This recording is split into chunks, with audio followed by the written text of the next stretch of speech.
Hi Rob, Brick and Mouth Syndrome, how are we doing today? Obviously the title of this video has grabbed your attention a little bit, and I'd hope so. Sharon Osbourne's thinking of bringing back Ozzfest. That is pretty amazing.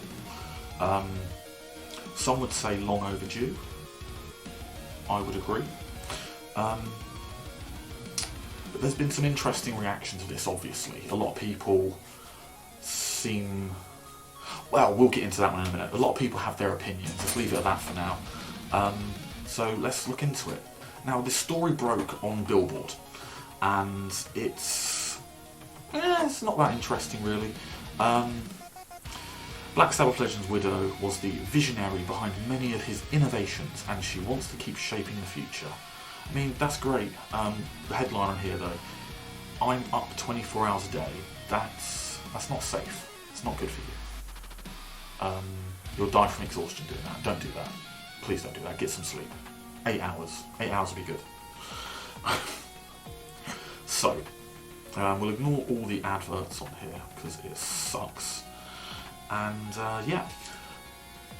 The story. When Ozzy Osbourne died in July, the world remembered how the Black Sabbath legend had shaped both modern rock and many aspects of today's music business, showing artists how they could build massive merchandising empires and turn reality TV stardom into a new revenue stream, while also pioneering the concept of a genre-focused touring festival. But while Ozzy was the face of those innovations, the creative force behind the blueprints was his wife for 43 years, Sharon Osbourne, a supremely talented music executive in her own right who's not yet done changing the industry.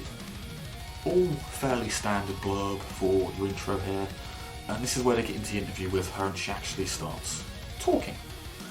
All of the creative direction for visuals of Ozzfest was mine. I can't sing a note, I'm tone deaf, but I can be creative and I like to create things. Yeah, a little bit. My brother went to the 2001 Ozzfest. He had a fucking whale of a time. I've got some photos of it, but I don't think he knows where they are, so they're lost to me for somewhere. Oh well. So it continues, right? I've been talking to LiveNation about bringing Ozzfest back recently. It was something Ozzy was very passionate about, giving young talent a stage in front of a lot of people. We really started metal festivals in this country. It was replicated, but never done with the spirit of what ours was, because ours was a place for new talent. It was like summer camp for kids. I don't necessarily believe what she's saying there is factual and true. Ozzfest isn't the only festival that has a focus on younger talent. Bloodstock, for example, has its New Blood stage, where they literally have a metal for the masses, battle of the bands that is nationwide, and including some foreign territories now, which is fucking awesome. And it's about giving these younger talent a place to go, a place to start, a jumping off point, if you will. And I think she's not seen Bloodstock as a thing. Now don't get me wrong, I'm not slating Osbourne, I'm not slating Sharon, please. If you ever see this, love, don't come for me. I'm not sure you're aware of it, that's all. But please do look into it, it is great. Vicky Hungerford's doing a brilliant job with it. Like yourself, she is very outspoken, and she may have crossed the line a few times, but you know, shit happens, people change, that's fine, it is what it is. So, carrying on from this. First, Osbourne says she's working with LiveNation to launch a classical tour of Black Sabbath's catalogue, performed by local orchestras and set to state-of-the-art visuals, as well as a scripted feature film about a portion of Ozzy's life, which is known about, the film's known about, and that classical tour sounds pretty cool. There are touring acts that do sort of like Hans Zimmer classical, they'll do some metal stuff classical and some other... they are what they are, but if we do have the driving force behind Sabbath's visuals doing this one, it could be very cool. It could work a lot better than these other ones do, and I think it could be really good. It could be really good. She is a very smart, very creative woman, and I would love to see what she puts out. It goes into a bit of the history of Sharon here, telling you her history, where she's come from, and you know, how she helped turn around Ozzy's career after he was dumped by Black Sabbath. Everybody thought Ozzy's career was never going to happen as a solo artist. In those days, there weren't many people that had left bands and actually gone on and done really well. They thought Ozzy and I would just end up in the toilet. It was really about getting up every day and showing everyone, fuck you, this is what we're going to do. I never took no for an answer. And that's brilliant. She didn't take no, and historically, books and shows and any sort of interview with her, you can tell this woman has never taken no for an answer. Not in a Jeffrey Epstein way. She's just very determined, and she does get done what she wants to get done, and it's brilliant. All power to her. Strong woman. I mean, she went on to manage acts including Smashing Pumpkins and Motorhead. And while she wouldn't go back to management now, management is all or nothing. You can't just be a little bit in. She's still obsessed with discovering new talent, seeing as much live music as she can, and scouring the internet for gems. As she says, I'll troll all night, not in a 4chan way. And I'll reach out to people I think are talented. I believe they've put troll there when they should have said trawl. Perhaps Billboard need to check with their staff, a little bit of proofreading maybe. I want to get out of my shit job, I'll proofread your stuff for you. Make sure her words are correct. Unless she is trolling the internet, then is this interview a troll? Either way.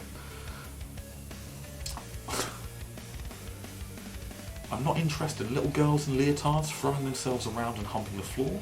Some of them are really talented, but it's not original. You have to have that sense of individuality, because otherwise you're just a clone. Are you going to be an icon? Are you going to last the test of time? If you want to be a serious artist, who are you? It's so easy to market yourself these days. Come out with a great little video, do it yourself at home, but be different. Don't follow. You've got to be a leader, and you've got to have your own look, your own sound. Your voice has to be instantly recognisable. I very much agree with this woman on this one. Dear God. It's nice to know that my thought process is going the right way. You have to stand out, you have to be different, you have to be individual. I'm seeing a lot of issues with that in sort of the influencer side at the moment, where you've got people coming out and doing the same old videos. You've got bands coming out doing the same old sound and song. And that's why I did the video last time, where I want to try and push people onto something new. Dear God, originality costs nothing. Just try. Do you, be you. Don't follow a trend. I know it's great for marketing, it's great to get a little bit of cash in, but you will be found out to be an absolute fraud at the end of the day. I'm really looking forward to, in a couple of years, watching that happen to some of these influencers at the moment. Osbourne finds the business very needy now, remarking that everybody is so polite and she hates streaming and AI-generated music, don't we fucking all? I don't like anything by machines, it's got no soul. Again, very much agree with this woman. She knows what she's on about, she knows how the markets are going, and she knows most people fucking hate AI. Dear fucking God, we hate AI. So, yeah, smart woman, very smart woman. And yeah, it tails off and gets less interesting there. But she does go on to say that she's looking to do an Ozzfest, and it could launch as soon as 2027, so next year. That's kind of great for me, because I'm thinking about ditching off download soon, because the prices are getting retarded and I'm just not dealing with it.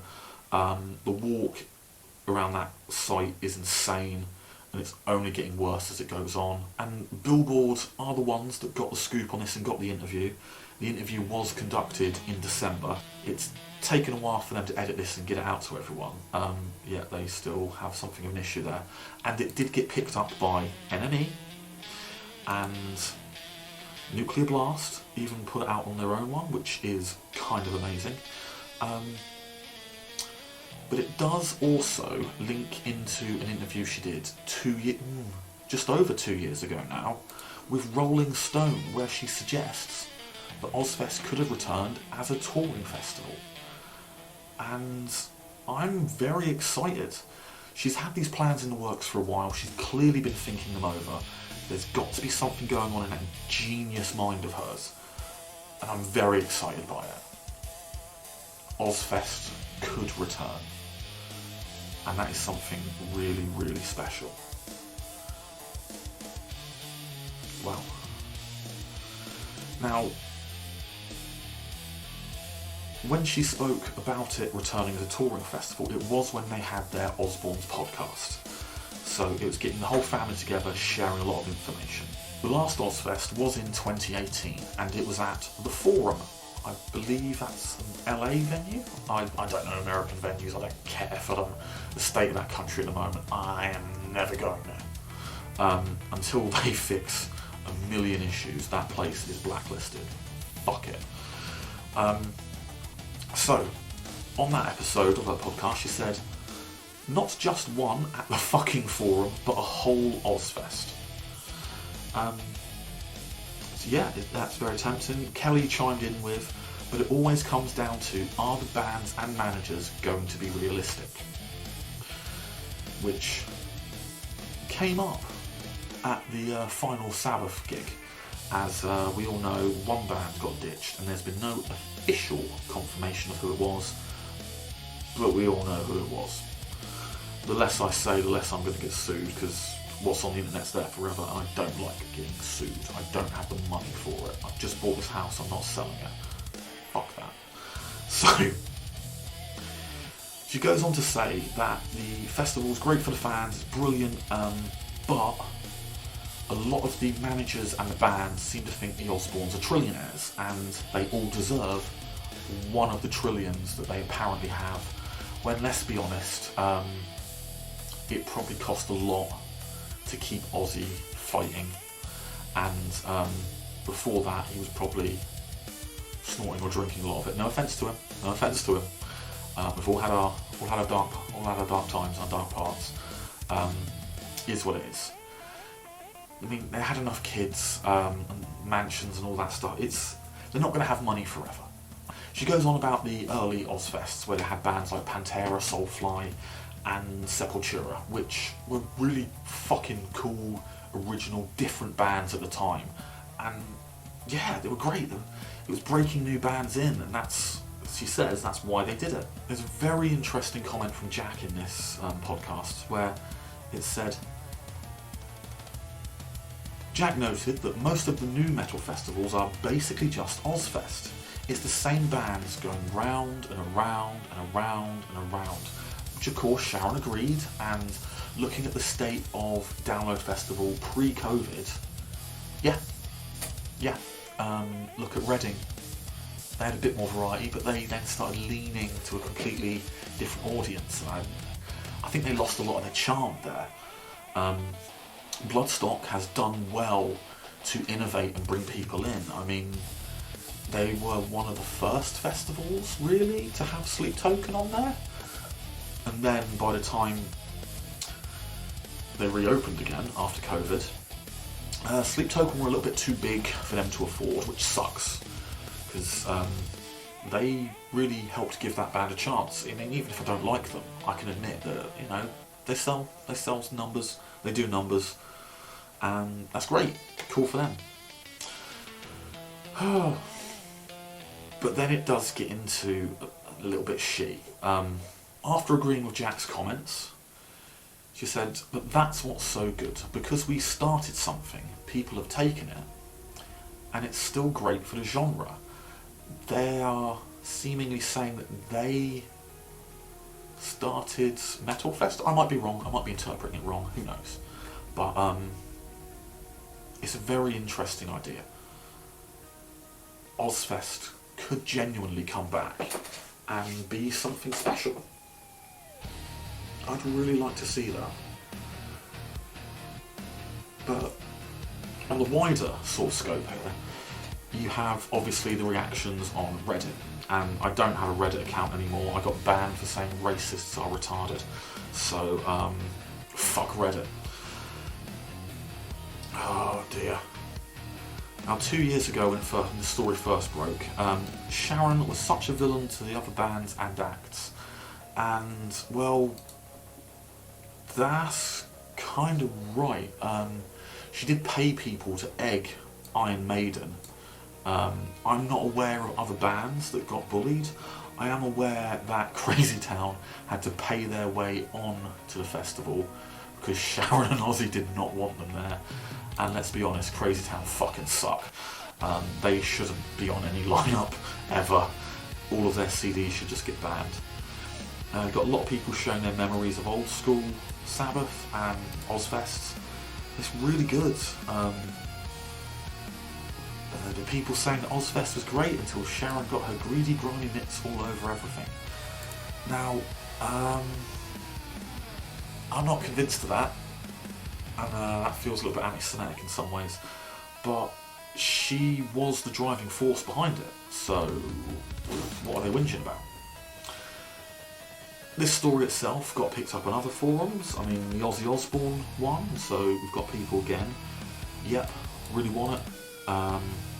97, 98 was where it was at. A lot of people sharing memories. It ain't Ozzfest without Ozzy, just a money grab. Now, these were the type of comments I was expecting to find a lot more of, and I'm not that disappointed in finding them. I'm disappointed in the people that left them, but I'm not upset that I'm finding them. You know, she'll squeeze every last cent out of Ozzy's name. Well, it'd be pound and penny over here, but a lot of comments are getting removed by moderators, so there is one here that I very much agree with. As long as Youngblood isn't the headliner. Now they've spelt that one wrong, but I do agree with that comment. Yeah, and searching for Sharon Osbourne Ozzfest 2027 does bring up a lot of info. So the past 2-3 years she has been talking to LiveNation quite a lot, and I'm quite excited where this could go. What do you guys think? What do you think? Do you think that Ozzfest coming back could be great for the industry, great for the scene? I'm genuinely considering it because I've fallen out of love with Download the past few years. I mean, the new direction that they're going with the music is great, it's getting more people in, but the price is astronomical, the walk is getting ridiculous, I'm getting older. I like finding new bands, but I really like my knees. They hurt and I can't help it. So, let me know what you think in the comments down below, guys. What do you think of this? Do you think Ozzfest coming back can be a good thing or a bad thing?